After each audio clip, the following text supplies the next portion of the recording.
Resulta que un joven soldado estaba peleando su primera batalla.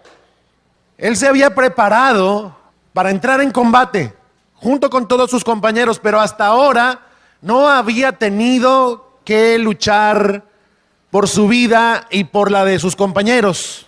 Llegó el momento de su primer combate, su primera batalla, y bueno, los soldados, cuando participan de su primer combate, pues son seriamente marcados por ello.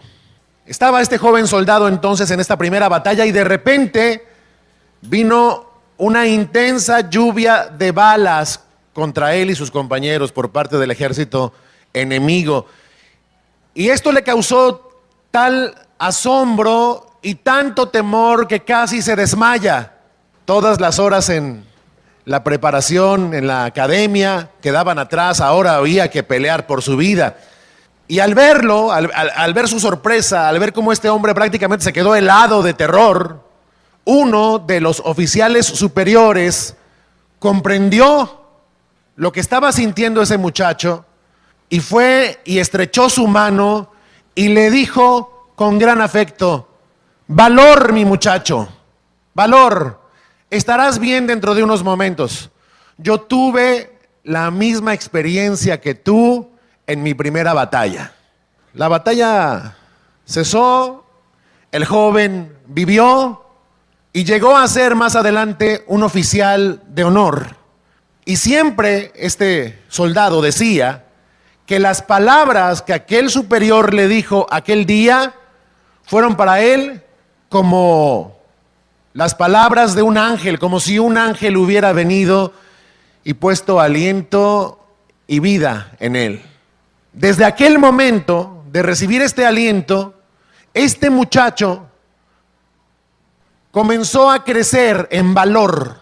Su valentía fue aumentada y llegó a ser un hombre incluso muy claramente más valiente que los demás. Pero para eso tuvo que pasar por la prueba, por el recibir aliento y entonces sí ser más fiel a su ejército. O sea, la propia prueba lo volvió más fiel, lo volvió más entregado, lo volvió más valeroso y esforzado. Eso es lo que Cristo hace con nosotros. Él ha prometido estar con nosotros todos los días hasta el fin del mundo. Él nos dio su Espíritu Santo para poder quedarse con nosotros. Esto se lo prometió a sus discípulos en el capítulo 17 de Juan. Podemos encontrar que momentos antes de morir, Jesús estaba animando a sus discípulos, más que pensando en su propio dolor, Él pensaba en los suyos. Y les dio aliento, y los preparó, y rogó por ellos, y les advirtió de las pruebas que vendrían, pero les dijo también que tendrían esperanza en Él, y que finalmente su esperanza sería recompensada. En la casa de mi Padre muchas moradas hay. Si no fuera así, yo se los habría dicho. Voy a prepararles lugar para que donde yo estoy, ustedes también estén conmigo. Cristo da este aliento, pero nosotros también, unos a los otros, nos damos este mismo aliento que le dio aquel oficial a aquel joven soldado. Y por la gracia de Dios no estamos solos. Los creyentes no fuimos llamados para ir por la libre, por la vida. Algunos con todo afirman que no es necesario congregarse o relacionarse con otros hermanos, que a ellos les basta pues creer en Cristo, y dicen ellos que tienen su propia y privada relación con Él, totalmente desconectada del cuerpo de creyentes que es la iglesia. Las Escrituras, sin embargo, nos enseñan que somos un cuerpo en el cual todos tenemos una función que hacer a favor de los demás. Y lo que vemos al apóstol Pablo hacer en esta segunda carta a Timoteo es precisamente esto: levantarle los brazos a Timoteo, animarlo en medio de la batalla. Es como aquel oficial viejo que está animando al joven. En este caso era un pastor, pero era un hombre joven. Pero pues no solo los pastores necesitamos aliento, ¿verdad? Todos nosotros requerimos también ser asimismo alentados, animados, para no rendirnos, sino para ser finalmente instrumentos útiles en las manos de Dios, como útil fue aquel muchacho en su ejército. En el contexto de esta carta, estamos en la segunda carta a Timoteo. El apóstol Pablo, aunque está en la cárcel, está animando así desde lejos a su alumno. Están pasando por una etapa de mucho dolor, de mucho sufrimiento, la persecución de la iglesia. Y Pablo ha estado exhortando, ustedes recordarán, de eso se ha tratado el tema en las últimas semanas. Lo ha animado a no rendirse, a no desmayar, a no avergonzarse de Jesucristo, a no avergonzarse de los que están sufriendo por su fe, a no negar su fe, a fortalecerse en la gracia, a dominar su temor, a recordar a Jesucristo. Y ahora, en esta porción que vamos a ver, está animando Pablo a Timoteo también ante la insistencia de los falsos maestros que contienden entre los creyentes y que introducen como contiendas de palabras, es decir, enfatizan en lo que no es importante, causan divisiones, predican otra cosa, otro evangelio, olvidan la verdadera enseñanza del evangelio y pues ahí están metidos a la iglesia, ¿verdad? Están influyendo a la iglesia, tratando de hacerlo al menos. La semana pasada vimos cómo Pablo le dice a Timoteo, usa bien la palabra de verdad como obrero que no tiene de qué avergonzarse, sino que es un obrero aprobado, y evita la palabrería, evita las charlas inútiles, esas charlas que de repente alguno que se cree muy santo, ¿verdad?, introduce acerca de temas irrelevantes que no producen ningún provecho, que no producen ningún bien a las vidas de los hombres, que no llevan a las personas a Cristo, sino que más bien, dice, conducen más y más a la impiedad, o sea, a alejarse de Dios, a permanecer en la maldad. Dice que la palabra de esos falsos maestros carcomerá como gangrena. Y la semana pasada ya veíamos que no solamente esta palabra que carcome como gangrena proviene de los labios de los falsos maestros, y alguno de repente hoy se siente bastante a salvo de eso, sepa usted que toda palabra ociosa o que no está encaminada a la edificación de la iglesia, sino más bien a su mal, a su destrucción, debe ser eliminada. Debemos cuidar tanto lo que hablamos como lo que escuchamos. Entre algunos que tenían estas palabras que terminan carcomiendo como gangrena, que terminan siendo como una enfermedad contagiosa que produce maldad en vez de bien, había dos hombres, Himeneo y Fileto, los mencionó el pastor Jaime la semana pasada. Pablo dice, ellos se desviaron de la fe, salieron con que la resurrección ya se había efectuado. O sea, decían que nosotros no teníamos esperanza de resurrección. Tenían una idea torcida acerca de este tema.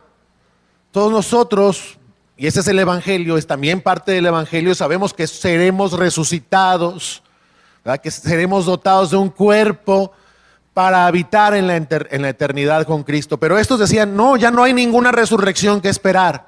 Y dice, esto trastorna la fe de algunos. O sea, provoca la ruina de algunos, porque son conducidos a abrazar doctrinas falsas. Y las doctrinas falsas, pues su principal problema es que no producen vida. Algo que no es el evangelio, pues no puede salvar a nadie, no puede transformar a nadie.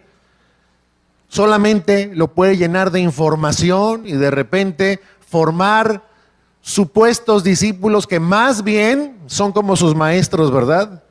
Que nada más quieren saber por mera curiosidad intelectual, por sentimientos como el revanchismo o la jactancia, como para decir que sabemos o que dominamos el tema de la fe, pero realmente descuidamos lo esencial, el amor, la piedad, la renovación del Espíritu Santo en nuestras vidas, el ser hechos nuevas criaturas, el ser puestos a salvo del pecado, ya no más esclavos, sino ahora libres para servir a Dios y tener la esperanza de la vida eterna, resurrección incluida, por supuesto. Y Timoteo, a estas alturas, viendo lo de estos hombres,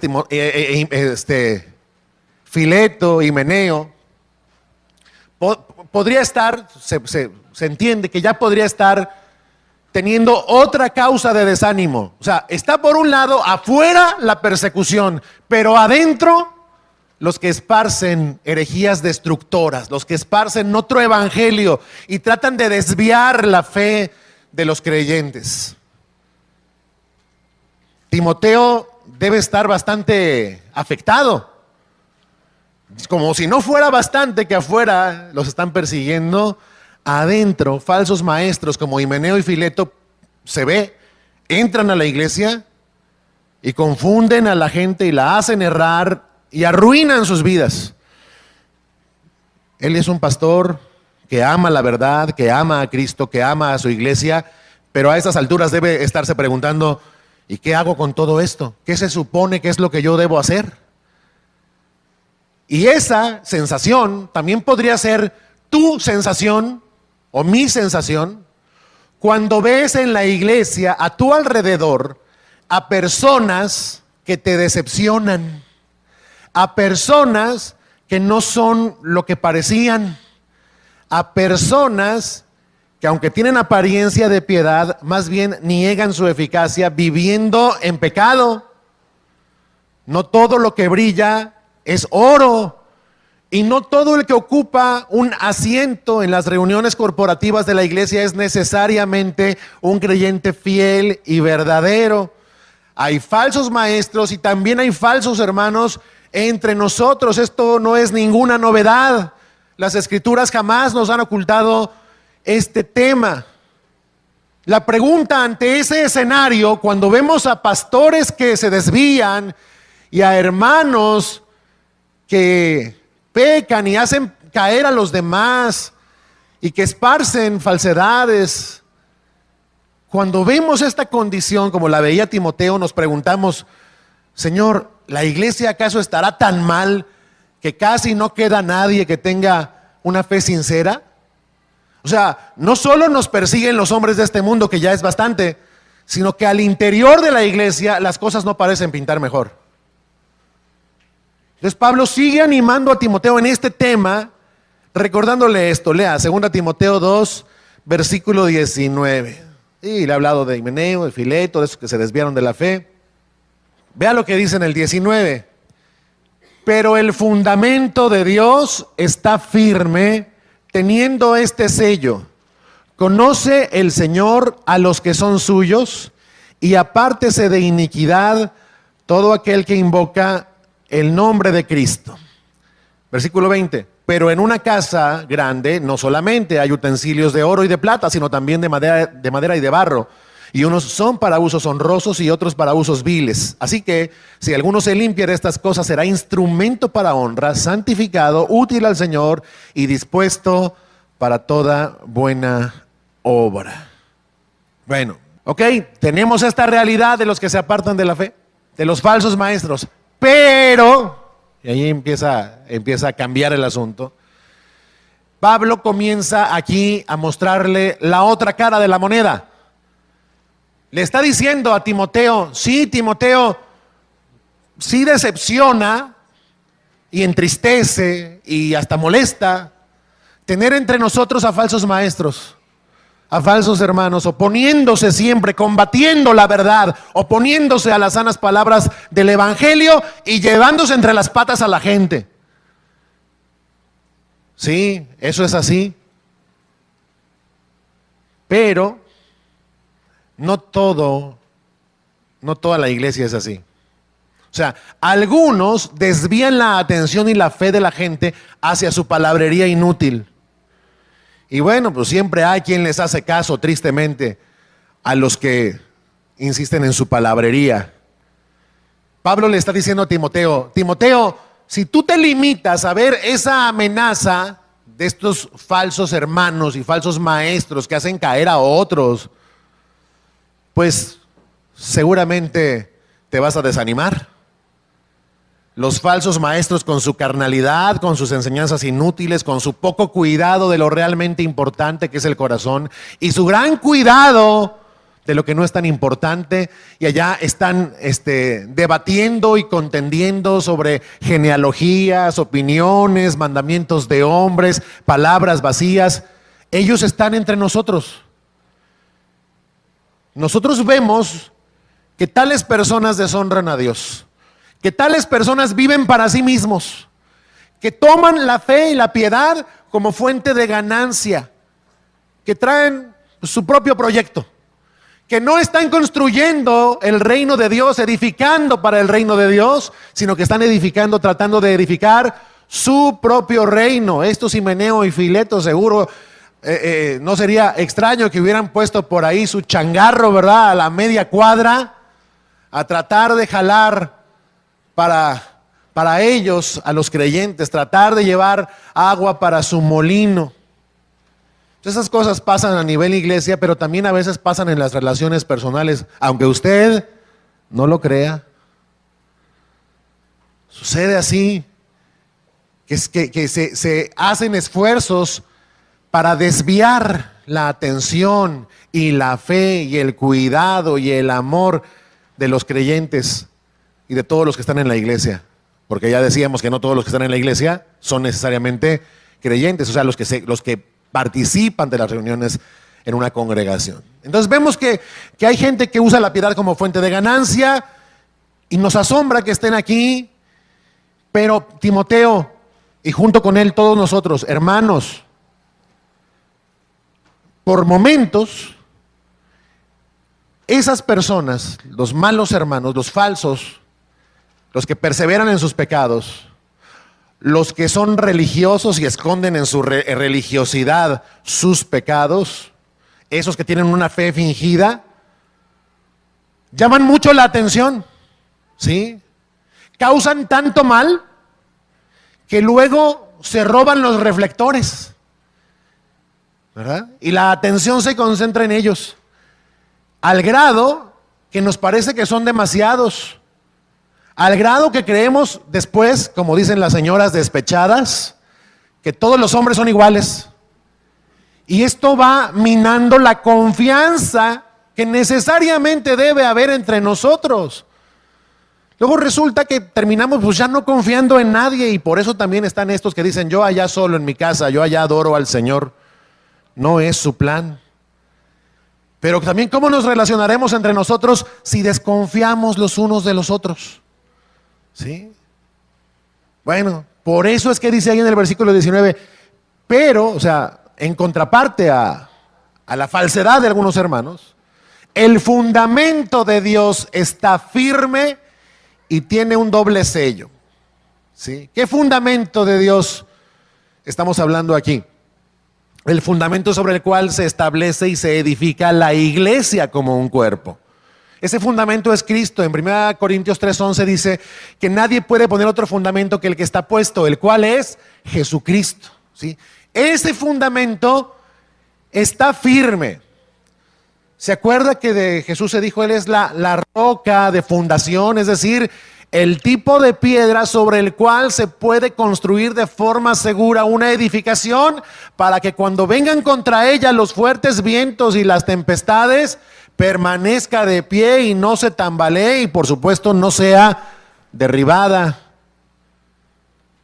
Ese fundamento está firme porque pues el fundamento es Cristo, y eso pues nos habla de una seguridad que la iglesia tiene. La iglesia se ve débil de repente, atacada por hombres que se desvían del camino de la verdad, pero aquí vemos que la iglesia prevalecerá. La iglesia será preservada por Dios. Jesús dijo: y las puertas del Hades no prevalecerán contra la iglesia. O sea, la iglesia como obra de Dios, el cuerpo de creyentes, será puesto a salvo. Los intentos por desviar pueden parecer muy fuertes, pero la obra de Dios, encontramos aquí, la obra de Dios de salvar, de transformar vidas, no puede ser realmente frustrada, estorbada y mucho menos impedida, de ninguna manera. Ese fundamento es una roca sólida sobre la cual tiene su fundamento, su base, la iglesia. Y esa roca, dice, tiene este sello, un sello doble. ¿Por qué un sello? Ustedes se acordarán en las edificaciones antiguas como en las partes frontales o en las partes fundacionales de los edificios se ponían inscripciones. ¿A qué valor o a qué persona o a qué concepto se estaría dedicando una edificación? ¿Sí? Allá en Guadalajara tenemos nuestro teatro degollado, ¿verdad? Y dice ahí en grandes letras en la fachada, que nunca llegue el rumor de la discordia. Bueno, una noble intención, ¿verdad? Que haya acuerdo entre los hombres. Pues aquí estamos ante algo similar. Esa es la figura que está usando el apóstol Pablo para decir que esta roca, este fundamento, tiene una doble inscripción que nos habla de la seguridad que hay en ese fundamento. Primero dice, conoce, ahí en el versículo 19, conoce el Señor a los que son suyos. Conoce el Señor a los que son suyos, o sea, a sus hijos. Acompáñame a Romanos 8:28, por favor.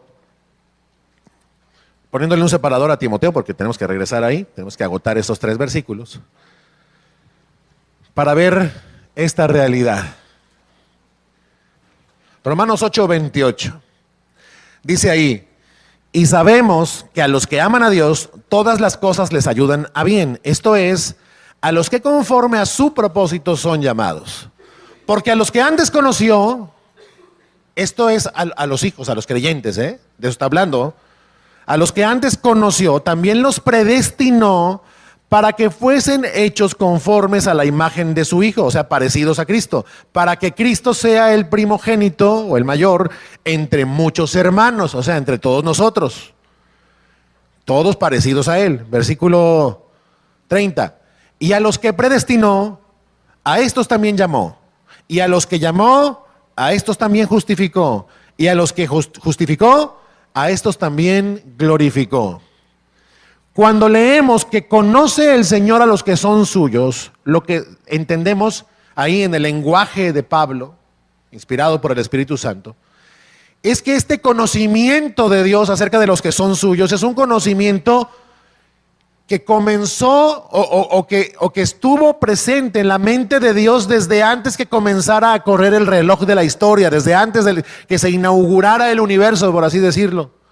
Dios tiene en su decreto eterno, en su voluntad, el haber apartado para Él un pueblo, a sus hijos. Él los conoce porque Él los escogió, pero Él nos escogió para rescatarnos, para salvarnos, y en el proceso que acabamos de leer vemos que para Él la obra está culminada y nadie la va a poder frustrar. A los que antes conoció, o sea, a los que Él escogió, los predestinó para que se parecieran a Jesús y terminarán siendo transformados para parecerse a Jesús. A esos los va a llamar el Señor. ¿Cómo los llama? Por medio del Evangelio que produce en ellos fe. Los llamó. A estos también los justificó, o sea, les perdonó sus pecados, los declaró justos, aceptables para Dios. Y a estos también glorificó. Fíjense, para nosotros esa glorificación, o sea, el ir a vivir con Cristo eternamente, todavía está en el futuro, pero ahí se describe en pasado, lo cual significa, Daniela, que para Él ya está hecha la obra. O sea, que nada va a frustrar si Él te escogió para salvarte. Pues podrá haber falsos hermanos y gente que te pueda decepcionar y de repente cosas que te puedan mover el tapete y enseñanzas que de repente intente alguien introducir a tu cabeza, ¿verdad? Y desviarte. Pero el Señor conoce a los que son suyos. Y eso significa que si los conoce, o sea, que los conoció para apartarlos de ese mal y conducirlos a salvo hasta el final. Entonces, es una palabra de gran ánimo esto de que el Señor conoce a los suyos. Él los apartó y cumplirá, sí o sí, su propósito de salvarlos. Hay falsos maestros, sí, hay falsos hermanos entre nosotros que traen vergüenza al evangelio, que tuercen la palabra de Dios, pero ellos no pueden frustrar lo que Dios ha determinado hacer desde siempre. Él va a guardar a los suyos de la influencia de los malos obreros, de los que estorban a la fe, de los que hacen caer a otros, de los que hacen pecar a otros. La iglesia estará firme. Esta es la verdad que puede animar nuestros corazones. Vendrán los vientos y van a estremecer de repente a algunos, pero no nos van a derribar. ¿Sí?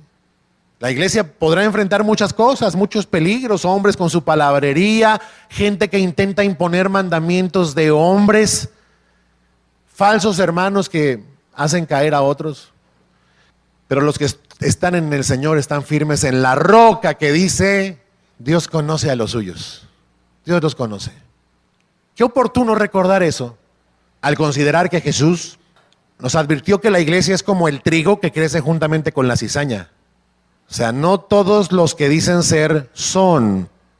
El Señor en aquel día, a algunos que le dirán a Él, Señor, en tu nombre hicimos milagros. En tu nombre, Señor, echamos fuera demonios. Les dirá en aquel día, nunca los conocí, apártense de mí, hacedores de maldad. Estos traían todo un activismo y hasta un lenguaje religioso, parecían creyentes, pero el Señor les dirá, apártense de mí. ¿Por qué? Porque son hacedores de maldad, porque permanecieron haciendo el mal.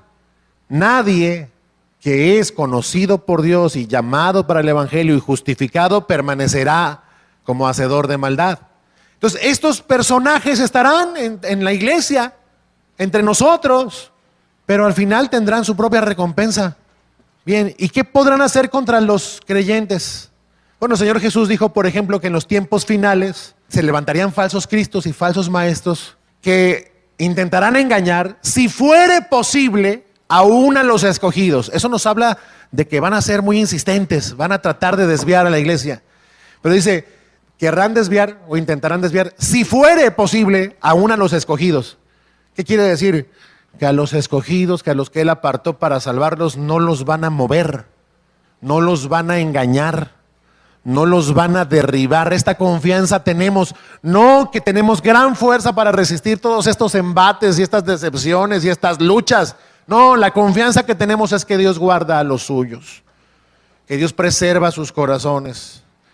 Sin embargo, en un momento vamos a ver que eso no significa que pues ya simplemente nosotros nos dejamos llevar por la corriente y nos tiramos a una hamaca que al fin que el Señor nos va a preservar. No, hay cosas que debemos hacer para eso. Participamos de esta obra, no somos meros espectadores. Pero en la iglesia crece el trigo con la cizaña y el Señor dijo que la cizaña no sería arrancada. Lo de menos sería, ¿verdad?, que alguien se pusiera ahí a sacar cuentas y decir tú eres y tú no eres. Nosotros no podemos saber la verdad acerca de lo que hay en los corazones de los demás. Hay frutos, ¿verdad? Por sus frutos los conocerán. Pero algunos llegarán hasta muy lejos y solamente para hallar su propia ruina, su propia destrucción. Habrá sorpresas, personas a las cuales nosotros no dudaríamos que van a estar allá con el Señor y a lo mejor no van a estar, porque tienen una doble vida, porque no son íntegros, porque practican el pecado, porque no se arrepienten, porque no luchan contra sus pecados, no mortifican sus malos deseos y sus pasiones, sino que simplemente se dejan dominar por ellas. Pero Dios conoce a los que son suyos. Entonces no nos desanimemos. No estamos solos, de repente parece que todos están cortados con la misma tijera, ¿no? Ay, todos los hombres son iguales. Ay, es que tanta gente nos ha fallado. Ay, es que yo pensé que este iba a ser mi amigo y me salió que no era oveja, que era cabra. Y luego intenté tener una relación sana con esos otros hermanos y buscándole que no eran hermanos. Y luego aquel que abusó de mi confianza y aquel que de repente todos confiamos en él y nos despelucó a todos, nos fraudeó a todos. ¿Verdad? Nunca falta ese tipo de personas en la iglesia que defrauda la confianza de los demás, que se mantienen haciendo el mal. Y que bueno, pues la iglesia no tolera el pecado, de repente están entre nosotros y hasta que se descubren sus fraudes y luego se van a otro lado a seguir haciendo de las suyas y así. Bueno, pues ellos tendrán su recompensa de eso, pero nosotros somos guardados y nosotros tenemos que también guardar nuestros corazones. A algunos que se cansaban de ver de repente los abusos de los demás, en la iglesia en Tesalónica les fue dicho, no se cansen de hacer el bien. ¿Por qué? Porque de repente se cansaban, dicen, no, es que ya, o sea, no puedo confiar en nadie. No se cansen de hacer el bien, porque a su tiempo cosecharemos si no desmayamos, dice la Escritura. ¿Se da cuenta? Entonces esa es una palabra de ánimo. Entre nosotros hay hombres indignos de Cristo. Sí, cuida que no seas tú, pero Dios no puede ser burlado. De repente a nosotros un compañero que parece un compañero de batalla y a lo mejor no lo es, nos puede engañar por su apariencia de piedad. Nos puede parecer muy santo, ¿verdad? Pero a Dios no engañarán. Al Dios omnisciente, omnipresente, no lo van a engañar porque los ojos del Señor penetran a lo profundo del corazón. Y el Señor conoce a los que son suyos y los suyos le conocen. ¿Se acuerda que así lo dijo en Juan 10 cuando habló de sus ovejas? Yo las conozco y ellas me siguen porque son mis ovejas. Los otros no seguirán a Cristo. Serán conducidos a la impiedad, como acaba de decir ahí Pablo a Timoteo. Pero la segunda parte de ese sello que tiene esta roca de fundación, el fundamento que está firme, la segunda parte o el lado B del disco, para los que son de mi edad y más grandes, porque algunos dicen, ¿qué es eso del lado B del disco? No, pues ya, tiempo A. Bueno, la otra cara de la moneda, pues eso sí lo entendemos todo, ¿no? O sea, de un lado, si fuera una moneda, esta moneda de un lado dice, el Señor conoce a los que son suyos. Qué consuelo. Volteas la moneda y del otro lado dice, y apártese de iniquidad todo aquel que invoca el nombre del Señor.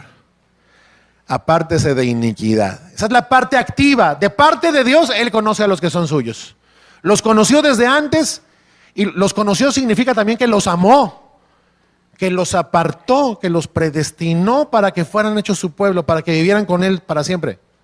Esa es la parte de Dios, la parte que tiene que ver con nuestra participación. La otra fue la parte divina, esta es la parte humana. Apártese de iniquidad todo aquel que invoca el nombre del Señor. O sea, ¿eres del Señor? Bueno, el Señor te conoce. Pero eso se va a demostrar, se va a notar en que tú te apartas del mal, en que tú aborreces el pecado, en que tú te apartas de todos esos intentos de dividir y de desviar la fe de algunos, y te apartas de los chismes y las habladurías y las vanidades de las que unos insisten en hablar para desviar tu atención y tu fe. Y entonces te apartas de toda esa maldad, apártese de iniquidad, de todo pecado, de toda maldad. La Escritura dice, absteneos de toda clase de mal. Tenemos conciencias que nos gritan lo que está bien y lo que está mal. Y tenemos las Escrituras que también dejan claro eso. De repente, y nos pasa a los pastores, vienen hermanos con nosotros a preguntarnos, oiga pastor, ¿y es bueno esto? ¿Y es malo esto? ¿O qué tan malo es esto? Y yo siempre digo que cuando alguien viene con esas dudas ya trae media respuesta clavada en el corazón. ¿Por qué dudas? Tu conciencia te está conduciendo, pero además de la conciencia y la palabra está el Espíritu Santo, que es el que nos conduce a toda verdad. Entonces, a veces solamente les tenemos que poner el espejo aquí. Pues, ¿tú qué crees? No, pues sí, pastor, ya entendí.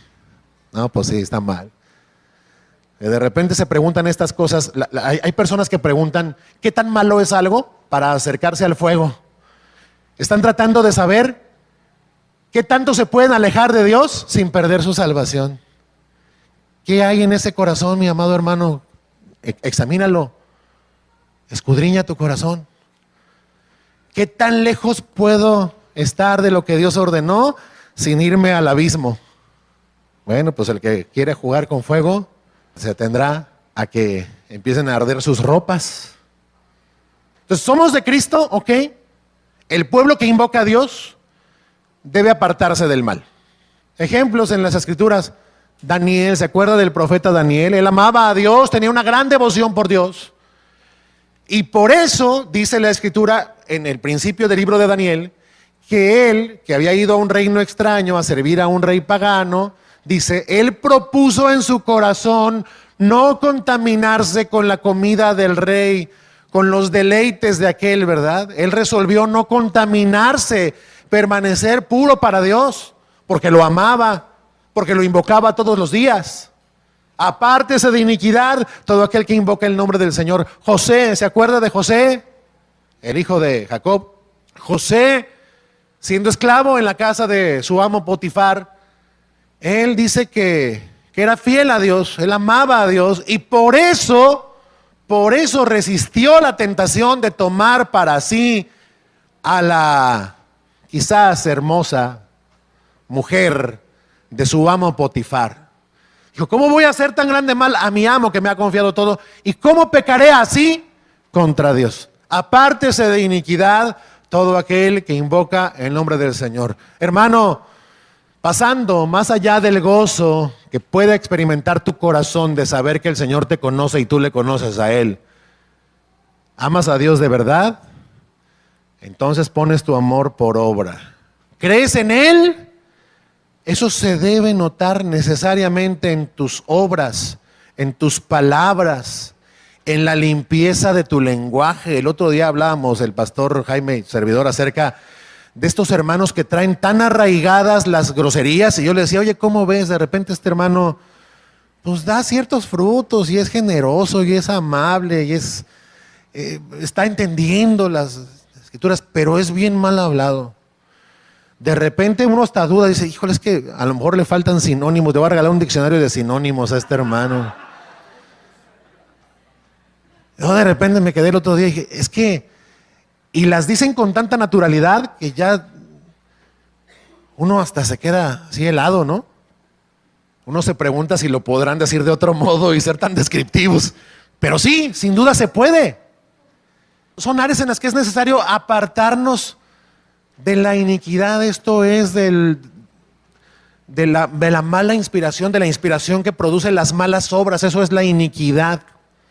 Todo aquello que conduce a la maldad. Entonces, crees en Él, lo muestras en tu lenguaje, lo muestras en tus acciones, lo muestras en tus relaciones, todas las cuales están apartándose más y más y más continuamente de toda maldad. Es un sello que se debe notar en nuestras vidas.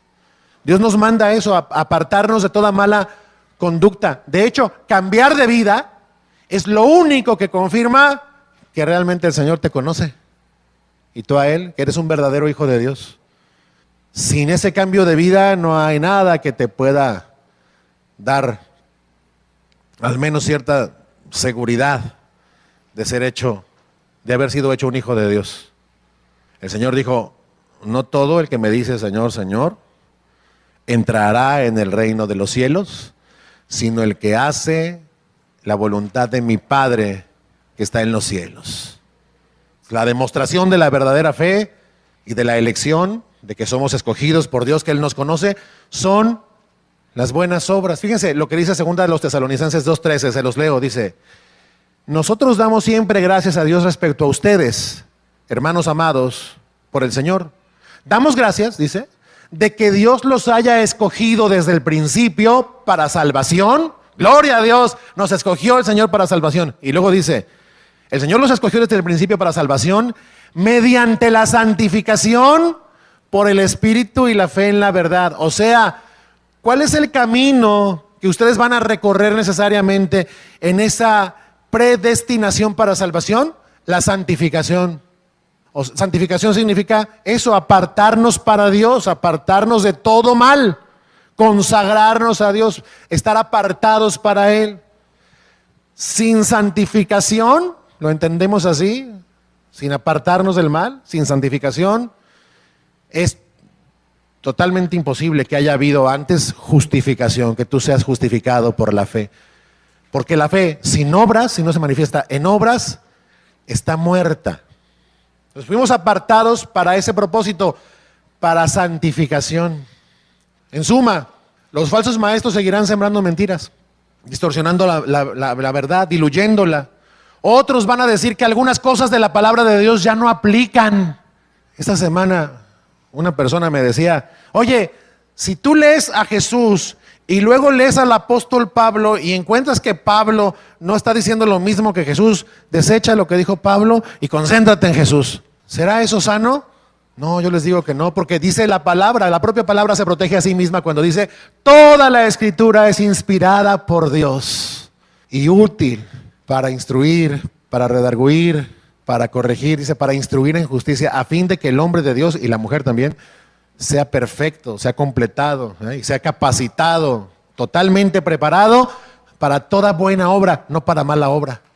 Entonces, nos preocupamos como Timoteo al ver que hay mucho pecado alrededor y que de repente se dan brotes de falsedad en la iglesia. Pues sí, vamos a ver eso. Nadie nos ocultó que habría cizaña. Insisto, cuídate que no seas tú. Pero recuerda este doble sello y aliéntese tu corazón en eso.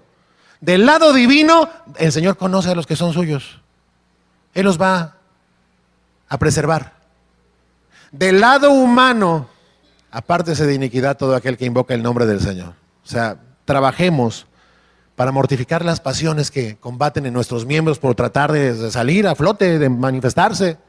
Apártese de iniquidad. Pero el tema es cómo ser usados. ¿Cómo podemos ser usados por Dios? Lo dejé hasta este momento a propósito. ¿Por qué? Porque este es el fundamento, la base sobre la cual se puede entonces construir esto que vamos a ver a continuación. ¿Cómo podemos ser usados por Dios? ¿Estudiando en una academia donde te dicen así se sirve a Dios? ¿Escogiendo así entre los dedos de una mano tu ministerio favorito, tu actividad preferida para decir aquí me quedo? ¿Cultivando dones y talentos o siendo carismáticos para participar en la obra de Dios? No, sino apartándonos de iniquidad, no viviendo vidas dobles y en maldad sin arrepentimiento. El Señor conoce a los que son suyos y los apartó para su gloria, lo cual incluye, entre otras cosas, servicio, ser usado por Dios para su gloria. Apártese de iniquidad, y a eso va en estos dos versículos que vemos juntos. Regresamos a 2 Timoteo 2. Vamos a los versículos 20 y 21 para terminar. 20 y 21 de 2 Timoteo 2. Dice, pero en una casa grande no solamente hay utensilios de oro y de plata, sino también de madera y de barro. Y unos son para usos honrosos, o sea, los de oro y de plata. Y otros, los de madera y de barro, para usos viles o menores, de menor importancia. 21. Así que si alguno se limpia de estas cosas, o sea, de toda iniquidad, será instrumento para honra, santificado, útil al Señor y dispuesto para toda buena obra. Usted podrá decir, claro, pues le está hablando a un pastor, pues él es una persona útil al Señor y tiene que estar dispuesto para toda buena obra porque pues es su chamba, él es pastor. Y sí, pero ¿y tú quién eres? Es decir, esto que es verdad para los pastores y siervos de la iglesia que se dedican por completo a la tarea de servir a una congregación, pues ellos no son los únicos. Esta es una tarea compartida. Esto es para todos. Dice ahí de una casa grande, en una casa grande. ¿De qué casa estará hablando aquí? Seguimos hablando de lo mismo, de la iglesia, el cuerpo de Cristo. Esta es la casa espiritual de Dios. La iglesia, el conjunto de los creyentes, todos juntos. La iglesia de Cristo, que es una casa grande. La iglesia es una casa grande, pero no es grande porque nosotros somos grandes, sino porque el Señor de esa casa es grande, Cristo Jesús. ¿Sí? Bueno, en esa casa no solamente hay utensilios de oro y de plata, sino que también hay utensilios de madera y de barro. ¿Quiénes son esos utensilios? ¿Quién se le ocurre que son esos utensilios, ya sea de plata y de oro o de madera y de barro? ¿Quiénes serán esos utensilios? Nosotros, las personas, todos los que participamos en alguna manera en la vida congregacional de la iglesia. Sí. Los de oro y de plata deben entenderse como los miembros genuinos.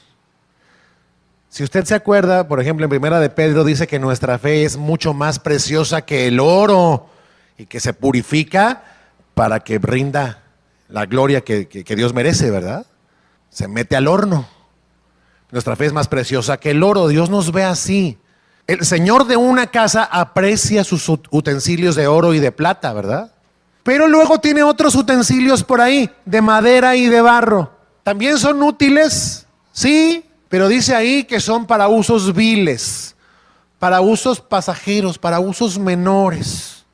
De hecho, estos usos que le da a sus cosas el dueño de esta casa grande, manifiestan que él es el señor de esa casa. Y él puede usar los instrumentos de oro y plata y los de barro y de madera. Pero ¿cuáles serán los objetos a los cuales él les va a tener aprecio? ¿Los de barro y de madera o los de oro y plata? Dígame usted. Los de oro y plata, ¿verdad? O sea, si alguien está en su juicio, los utensilios, los platos, los vasos, las copas, los cubiertos de oro y de plata, pues hay que cuidarlos, ¿verdad? El dueño de la casa incluso es capaz de poner esos utensilios de oro y de plata en vitrinas, ¿verdad? Donde se puedan ver. Usted ha entrado a esas casas, ya no se usa tanto ahora, ¿no? Donde estaban los viejos trinchadores, la vitrina así grande, ¿verdad? ¿Cuántos tuvieron en su casa así, una así? Ahí está la vitrina y ahí se ponen las mejores cosas, ¿verdad? Las que son como de presumir. Algunos con todo ponen el recuerdito de los 15 años o del bautismo del primo. Bueno, cada quien. Pero en teoría eso es para poner las cosas valiosas. Las cosas que aprecias, ¿sí? De hecho, hasta hay un dicho por ahí, ¿verdad? Que cuando tú aprecias mucho a una persona, dice, ay, no haya ni dónde ponerla, ¿verdad? Presumiéndola. Bueno, el señor de la casa, con los utensilios de oro y de plata, pues está interesado en protegerlos. Los pone en vitrina, ¿verdad? Porque esos instrumentos son hermosos, son brillantes, son apreciados, pero su gran valor es el valor que Él les da, el valor que Él como Señor les ha dado. Los de madera y los de barro, ay, por allá Él los mete al último cajón. ¿Por qué? Porque esos instrumentos no brillan tanto, son opacos. No están tan bonitos, más bien están medio feyitos. Y no siente ningún aprecio por ellos. Haga de cuenta, para que lo entendamos en un lenguaje más de nuestros tiempos, sería como la diferencia entre su vajilla de porcelana china y los platos desechables del Oxxo que se compró usted ayer para poner la botana. Esos platos y esos vasos desechables, usted dirá, no, pero pues también tienen un uso y una utilidad. Sí, sirven mucho. Pero ¿qué hace usted con ellos después de usarlos? Noticia de última hora, los trastes desechables son desechables, se desechan. Bueno, con todo alguno de repente le da una lavadita por ahí y dicen, que sirva otra vez, ¿no? Sobre todo los vasitos rojos esos, ¿verdad? Pero pronto los desechamos, ¿no? No nos duran mucho. Los tiramos a la basura y no nos pesa, ¿verdad? Nos pesaría tirar el de oro, no lo haríamos. Pero tiramos a la basura los desechables. Lo mismo pasa, y aquí está la aplicación, entre los que están adheridos a un cuerpo llamado iglesia, ¿verdad? Una congregación local. Hay instrumentos de honra, vasos para honra de Dios, pero también hay vasos desechables, y los desechables también Dios los usa, pero al final los va a desechar porque no fueron genuinos con Él. Los desechables, los utensilios de madera y de barro, le rinden algún servicio al Señor, pero no de voluntad suya, no por su propia voluntad, sino que Dios simplemente los usa. Un caso, Faraón en Egipto. Faraón nunca quiso rendir su voluntad a Dios. Siempre contendió contra el Señor. En su orgullo no dejó salir al pueblo, y aún al final, después de tantas plagas y tanta obstinación, ya no solo los deja salir, sino que los corre y luego ahí va atrás de ellos a perseguirlos. Su corazón obstinado. Pero la Escritura dice de Faraón, en palabras de Dios, dijo, para eso te he levantado, para mostrar en ti mi poder y para que mi nombre sea anunciado en toda la tierra. ¿Dios usó a Faraón? Sí. Y luego lo desechó, como los platos desechables, como los vasos de la fiesta de anoche. Es decir, ahí está la iglesia global, la iglesia visible, digámoslo así. Porque una es la iglesia que Dios ve y otra es la iglesia que nosotros vemos. Yo puedo ver una iglesia de 200 personas, pero a lo mejor el Señor está viendo una, seamos benévolos, de 150. Y 50 no son, nomás parecen. Dios va a usar a unos y a otros. Conoce el Señor a los que son suyos. ¿Se acuerda que dice que nosotros estamos llamados a adornar la doctrina de Dios? No se adorna una casa con platos desechables. Se adorna una casa con oro y plata. La gran pregunta es, ¿y yo, Señor, qué clase de utensilio soy? Para ser un utensilio destinado a usos honorables, a usos honrosos, la Escritura nos está enseñando ahí que nosotros tenemos que apartarnos de toda iniquidad. Debemos limpiar nuestras mentes y nuestros corazones continuamente. Haga de cuenta, necesitamos desinfectarnos, abstenernos de toda clase de mal para entonces serle útiles como instrumentos de oro y plata a nuestro amo. Preparados ahí para toda buena obra, dice, apercibidos, listos para ser usados cuanto antes en la obra en que Dios nos quiere usar. ¿Somos de Cristo entonces o no? ¿Nos conoce entonces el Señor o no? Bueno, pues si nos conoce y somos de Él, tenemos que estar listos para ser usados, para predicar el Evangelio, para aconsejar a los hermanos, para dar palabras de ánimo, para participar de las necesidades de otros, para discipularnos unos a otros, para ayudarnos mutuamente a que Cristo sea formado en nosotros. Para eso es necesario limpiarnos, purificarnos continuamente de mal, de inmoralidades, de pensamientos impuros, de deseos insanos, de ganas de obtener la gloria en nosotros, de tener ganancias deshonestas o de darle rienda suelta a nuestras pasiones carnales de forma egoísta. De todo eso debemos abstenernos para hacer utensilios útiles a Dios. Quizás algunos pueden decir, bueno, hasta hoy yo no soy de estos instrumentos de honra. Yo no soy un utensilio más que desechable en mi condición. La buena noticia es que tú puedes ser un vaso de oro o de plata si te limpias, si te arrepientes, si te apartas de toda iniquidad y eso saca a la luz que eres de Cristo. Arrepiéntete, ese sigue siendo el llamado, el mismo llamado de Jesús desde que comenzó su ministerio. Arrepiéntete, que no solamente es avergüénzate de tus pecados y reconócelos, sino apártate de ellos, porque el que encubre sus pecados no prosperará, pero el que los confiesa y se aparta alcanzará misericordia. El Señor lo tendrá como ese utensilio de oro, de plata, que Él preserva y no como el desechable que Él ciertamente desecha. La instrucción sigue siendo la misma de Romanos 6:13, por cierto, para que vea cómo el pensamiento de Pablo sin duda está alineado al de Jesús por el Espíritu Santo.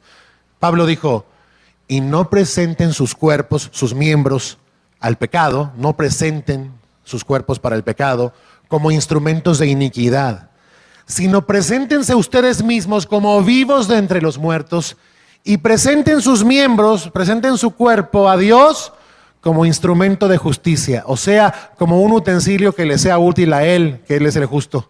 No sirvan al pecado, sirvan a Dios. Conságrense a Él y Él estará mostrándoles este gran aprecio que Él da a sus utensilios de oro y de plata. Así es como podemos ser usados por Dios, limpiándonos de toda iniquidad y no dejándonos vencer por el desánimo, porque el desánimo tiene en sí mismo la semilla peligrosísima de la posibilidad de apartarnos de la fe. ¿Cuántas personas habremos oído tú y yo decir, yo ya no voy a la iglesia ni participo de ninguna devoción espiritual porque me han fallado mucho, porque no ha faltado el vividor que me ha sacado dinero a costa de la fe, porque no ha faltado el hermanito, entre comillas, que me defraudó y que me dejó en la ruina y que abusó de mi confianza y que tomó de lo mío y que me dejó con una profunda huella en el corazón. Bueno, como a Timoteo se lo dijo Pablo, esta mañana nos lo dice el Espíritu Santo a todos nosotros: guarda tu corazón, el Señor conoce a los que son suyos, y limpiémonos de toda maldad. Si tú y yo limpiamos los utensilios que usamos, nadie en su sano juicio se va a poner a tomar agua en un vaso que está todo cochambroso, ¿verdad? Sino que primero lo limpiará y entonces lo usará. ¿Cuánto más crees que Dios desea usar utensilios limpios? Si no los usas tú, los utensilios sucios, tampoco los va a usar el Señor. Pero si nos limpiamos, el Señor nos podrá usar. Así es como podemos ser finalmente usados por Dios. ¿Cuántos quieren ser usados por Dios? Pónganse de pie, por favor. No se alcanza mucho a ver quizá, pero el hombre que está allí no está predicando propiamente, no está dirigiendo la alabanza como Rogelio o hablándoles a un grupo de chicas como Gris. Está trabajando, está haciendo llaves, por si no lo habían notado. A propósito, escogimos a alguien que quizás a usted le parece no está siendo usado por Dios. Cualquiera de nosotros piensa, por ejemplo, que sacar fotografías pues no es ser usado por Dios. Cualquiera de nosotros podría pensar, por ejemplo, que preparar funerales no es ser usado por Dios. Que dar clases no es ser usado por Dios. Que desarrollar proyectos de construcción no es ser usado por Dios. Nuestro entendimiento de eso tiene que ser corregido. A través de todo lo que hacemos, Dios quiere manifestarse a este mundo y usarnos para su gloria, para ser sal y luz en este mundo. A través de lo que hacemos todos los días, Dios desea usarnos y va a usarnos si limpiamos nuestros corazones. Y si buscamos en todas las cosas que Dios sea reconocido y glorificado, hasta haciendo llaves, como ese hombre, hasta manejando un autobús urbano, como este otro. Esto de servir y ser usado por Dios no es exclusivo de una élite, ¿verdad? Que ni siquiera existe tal cosa entre los creyentes. Todos nosotros somos puestos en el mundo para rendirle gloria, para que aquello de lo que Él nos ha dotado, fuerzas, tiempo, talentos, recursos, los pongamos al servicio y Dios los use para su gloria. Lo mismo el ama de casa, que el electricista, que el especialista en seguridad y el hombre que pega los pisos y hace de eso su tarea diaria, con la cual Dios también quiere usarle. Nadie lo dude, ni por un instante. Esto es para todos. Limpiémonos pues de toda maldad y oremos. Acompáñenme, cierre sus ojos y demos gracias a Dios, porque esa es una gran misericordia también, que Él haya querido poner su palabra en nuestros labios, que Él quiera usar nuestro testimonio para que otros le conozcan. Es un gran privilegio. Gracias, Señor. Te damos gracias por lo que nos has hablado esta mañana y te rogamos que hagamos este firme propósito y compromiso y lo pongamos por obra de apartarnos de toda iniquidad, de abstenernos de toda clase de mal, Señor, para entonces poder ser usados por ti, Señor. Que no pongamos como pretexto, Señor, el haber visto fallar o hasta caer a otros para dejarnos dominar por el mal, Señor. Ciertamente pueden caer 1000 a mi derecha y 2000 a mi izquierda, pero tu palabra dice que tú me preservarás, Señor. Así, cuando vemos a otros perderse, aun cuando estaban recibiendo el conocimiento de la verdad, Señor, nosotros queremos perseverar y sabemos, tenemos esta confianza que podremos perseverar porque tú nos guardarás. Pero también queremos resolver hacer esta parte que nos toca hacer y para la cual tú nos das poder. Apartarnos de toda clase de mal. Señor, que el pecado de mi vecino no me haga creer que tengo derecho yo a pecar del mismo modo. Que cuando veo caer a un hombre supuestamente grande en la fe, no me sienta autorizado con eso a pecar contra ti, Señor. Que cuando vea que hay falsos maestros y falsos hermanos entre nosotros, eso no me conduzca a rendirme, a dejar de luchar para hacer morir lo terrenal en mí, Señor, sino que me pueda concentrar en seguir adelante en la carrera, Señor, para gloria de tu nombre, Señor. Úsanos. Queremos resolver esto en nuestros corazones, abstenernos de toda clase de mal. Señor, líbranos aún de los pecados que nos son ocultos, de aquellos pecados que ni siquiera tenemos conciencia clara de que están ahí, Señor. Muéstranoslos. Señor, que no minimicemos nuestras faltas, que reconozcamos la maldad que hay tantas veces en nuestros pensamientos, en nuestras palabras y en nuestras acciones, y nos apartemos de semejante maldad, Señor, para presentarnos en sacrificio a ti, Señor, para que no sigamos siendo instrumentos de maldad, sino seamos instrumentos tuyos, Señor, instrumentos de justicia, para que tú hagas la buena obra que quieres hacer en este mundo, Señor. Úsanos, límpianos, Señor. Nosotros resolvemos también, Señor, limpiarnos. Todo aquel que tiene esta esperanza de ser conocido por ti, dice tu palabra, se purifica a sí mismo, así como tú, oh Dios, eres puro. Perdona nuestra maldad, Señor. Perdona nuestra indolencia, nuestro descuido. Perdona nuestra manera de vivir egoísta, centrada en nosotros, Señor. Y forma en nosotros esta conciencia renovada, Señor, de que estamos aquí para servirte, para ser usados, para servir a nuestros hermanos, para dar de nuestro tiempo, de nuestros recursos, de nuestra atención, de nuestro amor, del amor que tú has puesto en nosotros, para nuestros hermanos y para el prójimo, Señor. Úsanos como instrumentos de oro y de plata, que son apreciados porque tú los aprecias, Señor, porque tú les has dado un valor que no teníamos, Señor. Todos nosotros más bien éramos dignos de ser desechados, pero tú hiciste la diferencia, total diferencia, Señor, al escogernos, al llamarnos para ti, al apartarnos para ser un pueblo que te sirva, Señor, un pueblo celoso de buenas obras. Glorifícate en nosotros, Señor.